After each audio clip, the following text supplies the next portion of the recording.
नाम लिया था लेकिन नाम की कमाई नहीं की, नाम उनके क्या काम आएगा। अगर तुम्हें कोई पारस पत्थर देके कह दे कि लो इससे तुम कुछ सोना बना लेना, अमीर बन जाओगे, ये हो जाएगा, लेकिन पारस पत्थर को आपने छुआ नहीं, लोहा लेके नहीं आए, वो जो काम करना चाहिए था वो किया नहीं, पारस पत्थर की पूजा करते रहे, क्या मिलेगा। जब वो करना ही नहीं समझे, उसको जाना ही नहीं।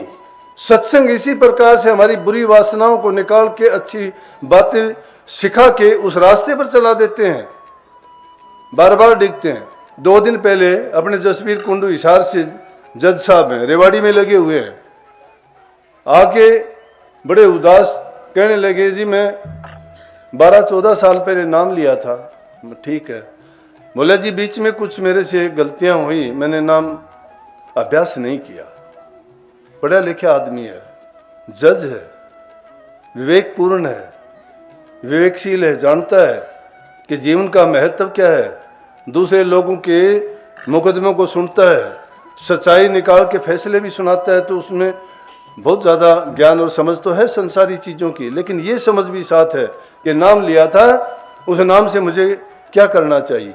बहुत पछतावा किया, कहने लगा जी भूल होगी, मुझे माफ़ करो। मैं कोई बात नहीं, आदमी कभी लेट नहीं होता। अंग्रेजी में कहो तो it is never too late to mend. सुधार के लिए इंसान कभी लेट होता ही नहीं है, कभी सुधार कर लो, चाहे 80 साल की उम्र में जाके सुधार कर लो, कभी लेट होता ही नहीं है।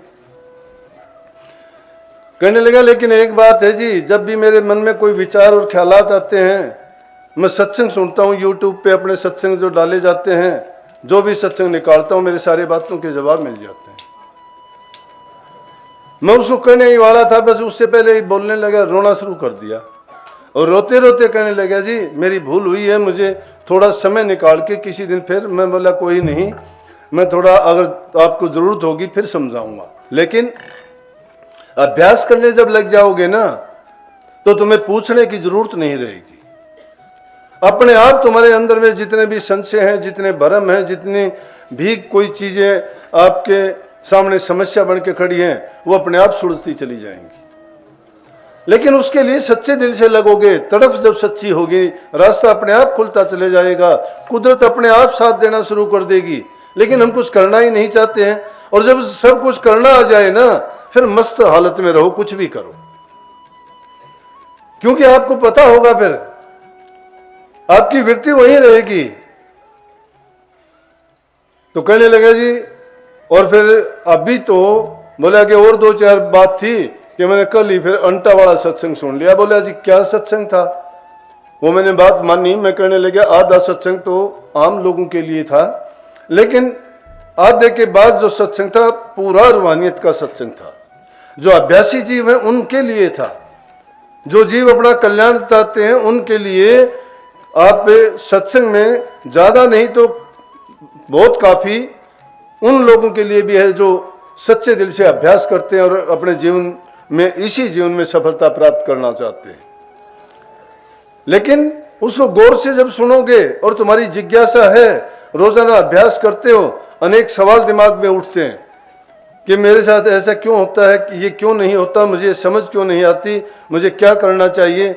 आदमी तड़पता कब है, जब उसकी तड़प हो और वो उसकी तड़प पूरी ना हो, तो उसको लगन और भी ज्यादा लगती है।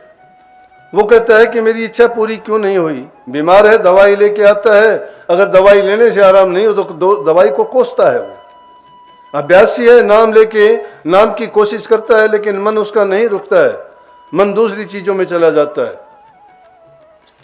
क्यों चला जाता है कि जिस संसार में हम रहते हैं वह सारा माया का वातावरण है, यहां सारा काल कर्म फैला हुआ है। उस काल कर्म का असर इस वातावरण में इतना ज्यादा है, जिस प्रकार से प्रदूषण फैलने से वो स्वस्थ आदमी को भी दुखी करता है, और जो ज्यादा किसी बीमारी का रोगी हो उसको तो और भी ज्यादा पहले घेर लेता है। इसी प्रकार से जब वातावरण ऐसा होता है तो वो दुख तो सबको ही देता है, अभ्यासियों पर भी असर डालता है। इसीलिए संतों ने कहा कि संग का सुधार करो, बुरी संगति से जब बच जाओगे तुम्हारे बुरे ख्यालात अपने आप दूर होने शुरू हो जाएंगे। लेकिन अगर संगति बुरों की कर ली, थोड़ा बहुत सुधार करोगे, अभ्यास में बैठ के सत्संग को सुन के या एकांतवास करके नाम का चिंतन करोगे, लेकिन संगति बुरे आदमियों की है, जितनी सफाई करी उतनी फिर उसके ऊपर धूल चढ़ जाएगी। तो अपने आप को, अपने ख्यालात में सच्चाई लाने के लिए बुराइयों से निजात पहले पाओ, फिर नाम तो बहुत ऐसी चीज है कि देरी नहीं लगेगी। रविदास जी की बात थी तो उन्होंने कहा कि ये चीजें रुकावट पैदा करती हैं। जूती गांठने का काम करते थे संत जिस हालत में हुए, अभी मैंने कहा था कि उन्होंने वही काम किया जिस जाति में हुई। कबीर साहब जुलाहा जाति से थे, उन्होंने अपना सूत ताना तना और वही काम करके उससे कमा के खाया। नामदेव छिप्पी थे, कपड़े रंगाई का उनका काम किया, उनसे कमा के खाया। रविदास जी चमार जाति से, जूतियां बनाई, जूतियां गांठने का काम करते थे, उन्हीं को अपनी रोजी रोटी बनाया। धन्ना भगत जाट था, खेती का काम किया। लखमा माली था, उसने पेड़ पौधे लगाए। कहने का मतलब है जिन संतों को भी देखोगे, जिस समाज में जिस हालात में पैदा हुए, उन्होंने अपना कमा के खाया। तो हमें संदेश मिल गया कि पहली चीज है अपना कमा के खाओ। जो शुद्ध अन्न नहीं खाता है उसका शुद्ध मन कैसे होगा? शुद्ध मन जिसका नहीं होता है उसमें शुद्ध विचार आ ही नहीं सकते। शुद्ध विचार नहीं आएंगे तो भक्ति की कल्पना नहीं कर सकते, नामवान नहीं ठहर सकता।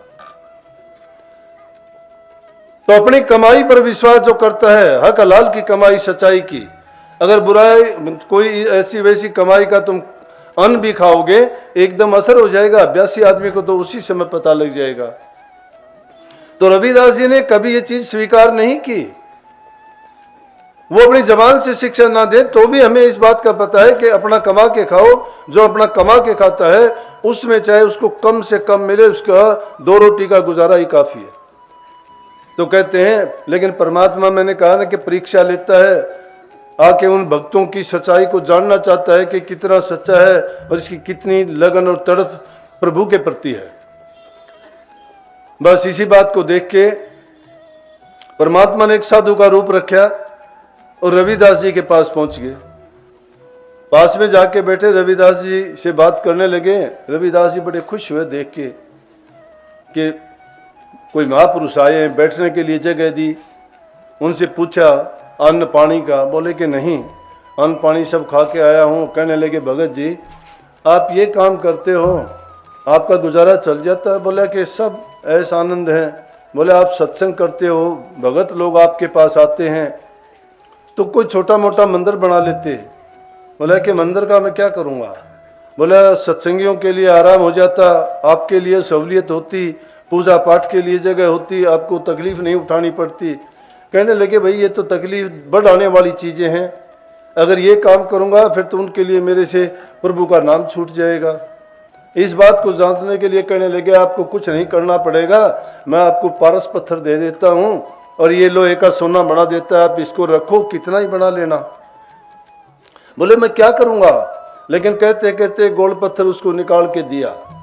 क्योंकि इंसान की ये है कि इंसान को जब कोई चीज़ दे दोगे, एक बार नहीं, 2 बार नहीं, 3 बार नहीं, फिर उसको परखना चाहेगा कि देख लूँ कि उसने दिया था। लेकिन जिनको भक्ति रूपी दौलत मिल गई, वो इन संसार के पदार्थों में अपने मन को लगाना ही नहीं चाहते, मन को नहीं भटकने देना चाहते। अगर उन चीज़ों में एक बार लग गया तो ये आदमी का मन के काबू आ जाता है और मन फिर जो करता है वो उसको गिरा देता है। बस कहने लगे रख ले इसको। बोला मैं क्या करूँगा रख के? ने बोला रखो, दो आपके काम आएगा। और कह के उसके जो छपड़ी थी उस छपड़ी में रख दिया। कुछ दिन के कहने लगा मंदिर बना लेना, ये कर लेना। जब ये बातें थी तो उसकी पत्नी सुन रही थी रविदास जी की। वो जाने के बाद आई कि बोले कि यहाँ क्या जिक्र था? मेरा क्या जिक्र था? एक आया था कहता था कि प्रभु का नाम छोड़ दे। बोला मंदिर का भी जिक्र था, कोई कहता था यहाँ भवन बन जाएगा, जमीन मोल ले लेना, ये ले लेना, सोना बन जाएगा। वो क्या जिक्र था? बोला मैंने कहा ना कि वो ये कहने लग रहा था कि प्रभु का नाम छोड़ दे, उसके बदले में मुझे ये चीजें दे रहा था, मेरा ठगने के लिए आया था। मुझे कहने लगा कि ये ले पारस पत्थर है, इससे ये कर लेना, वो कर लेना, सत्संग फैलेगा, ये होगा। फिर बोला क्या हुआ? बोला मैंने कह दिया कि रख जा, यहाँ रख गया। मेरा छपड़ी में ना तो कहीं लोहा है ना कहीं सीमेंट है, कुछ नहीं है, ये तो एक घास फूस का झोंपड़ा है, किसको सोना बनाएगा वो? कुछ दिन में धूल चढ़ गई। वो 1 साल के बाद में महात्मा जी फिर आए और आके कहने लगे अरे भगत जी आप तो वैसे ही हो, मैं आपको पारस पत्थर दे के गया था। बोला दे के गया था, वही रखा हुआ तेरा है, जहां से उठा ले। बोला ये क्या, आपने कुछ किया नहीं? बोला क्यों करता मैं, आप मेरे प्रभु का नाम छुटवाना चाहते हो मेरे से, मुझे उस चीज की जरूरत नहीं है। अगर तुम मुझे सारी दुनिया भी उसके बदले में दे तो मुझे प्रभु का नाम प्यारा है। मैं अपना जूती गांठने से ही जो मेरा गुजारा चलता है, मुझे इसमें जो आनंद मिलता है वो किसी चीज में आनंद नहीं मिलता। 2 घड़ी प्रभु का नाम लेता हूं, अगर मैं इन चीजों में फंस जाऊंगा तो नाम से वंचित हो जाऊंगा, और नाम ही चला गया तो मेरा मनुष्य जीवन का मिलना बेकार चला जाएगा। मैंने तो एक छोटी सी गलती पिछले जन्म में की थी, उस गलती के कारण मेरे साथ ये हुआ कि मुझे दोबारा जन्म लेना पड़ा। पिछले जन्म में मैं रामानंद जी का शिष्य था मैं, और उन्होंने मुझे भेजा था कि जाओ भिक्षा लेके आओ। मैं भिक्षा लेने के लिए गया तो मेरा असूल था कि हर घर में से भिक्षा थोड़ी थोड़ी लेके आता था। उस दिन बरसात हुई, बरसात होने के कारण गली में फिसल के मैं गिर गया, मेरी टांग में बहुत दर्द हो गया। साथ में एक कंजूस आदमी था जो लोगों का खून चूसता था, उसकी कमाई शुद्ध नहीं थी, अच्छा काम नहीं था उसका, लोगों से ब्याज लेता था, 2 पैसे वाली चीज के 10 रुपए लगाता था, उनको परेशान और दुखी करके उनसे जो पैसे ऐंठता था, और उसको कोई पसंद नहीं करता था। उस दिन वो कहने लगा कि आप किसी के घर ना जाओ, जो भिक्षा लेनी है वो मेरे यहाँ से लेके चले जाओ, क्योंकि आपकी टांग में दर्द है, आप जा नहीं पाओगे। मैं सारी भिक्षा लेके जब वहाँ गया और उसमें खाना खाने लगे तो गुरु रामानंद जी ने पूछ लिया कि आज भिक्षा कहाँ से लाए? बोला जी आज तो मैं भिक्षा घर घर जाके नहीं, बल्कि एक ही घरवाले ने सारी दे दी। मेरी टांग में दर्द था क्योंकि मैं फिसल के गिर गया था बरसात के कारण, इसलिए मैं जा नहीं पाया।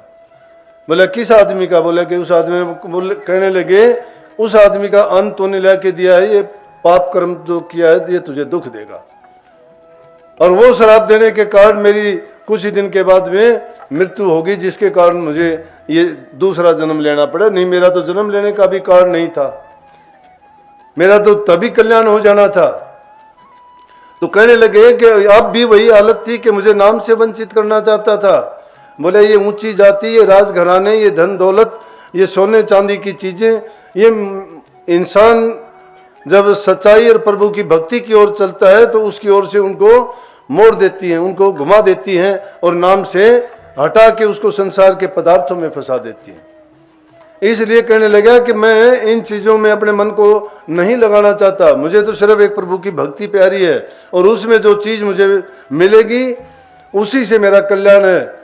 नहीं क्योंकि संसार के पदार्थों की तो ये तासीर है कि जिसको जितने ज्यादा मिलने शुरू हो जाते हैं उतना ही वो समाज से दूर चला जाता है, प्रभु से दूर भागता है, और अपने आप को वो सबसे ऊंचा बड़ा समझने लगता है। उसमें अभिमान और अहंकार हो जाता है, और अहंकार जिसमें आ जाता है वही समझो कि अनेक प्रकार के पाप और दूसरे कर्म करने शुरू कर देता है। इसलिए मैं तो निर्बल, दुर्बल और गरीब रहना चाहता हूं कि मुझे 2 पैसे जो मेरे कर्म से, काम करने से मुझे मिलेंगे, हक हलाल की कमाई से, वही मेरे जीवन में अच्छे होंगे और वही मेरे जीवन को अच्छा बनाएंगे। मुझे नहीं चाहिए कुछ भी। वही रविदास जी कहते हैं, सबको उन्होंने अपने जीवन में यही शिक्षा दी। बोले कि कोई ऊंची जाति नहीं है, कोई नीची जाति नहीं है, इंसान का कर्म अच्छा होना चाहिए। जिसका कर्म अच्छा नहीं है, चाहे उसकी जाति ऊंची है, चाहे वो कितना धनवान है, वो चीज कोई मायने नहीं रखती है। और परमात्मा के दरबार में तो केवल भक्ति प्यारी है, नाम प्यारा है, प्रेम प्यारा है। जिनके दिलों में प्रेम नहीं है, भक्ति नहीं है, और जो प्रभु से प्रेम नहीं करते हैं, दुनियादारी की चीजों से प्रेम करने वाले, आओ दुनिया में बार बार आओ। कभी वो चीजें मिल जाएंगी, कभी वो धोखा दे देंगी, दुख ठाओगे, रोओगे, चिल्लाओगे। आज है तो अपने आप को खुश मानते हो, कल को छिन जाएगी तो उसी चीज के लिए तड़फोगे, रोओगे और शिकायत करोगे, क्योंकि उनकी तासीर यही है। आज वो चीज कहीं है, कल को कहीं होगी। छाया का और माया का एक रूप है, छाया नहीं ठहरती है, माया भी नहीं ठहरती है, लेकिन उस छाया के लिए एक ही जगह रुक जाओगे तो छाया कहीं नहीं जाएगी, वहीं रुक जाएगी वो। माया का भी यही है कि जब माया को तुम छोड़ दोगे या उसको नहीं अपनाना चाहोगे, वो भी आपके पीछे पीछे भागी फिरेगी।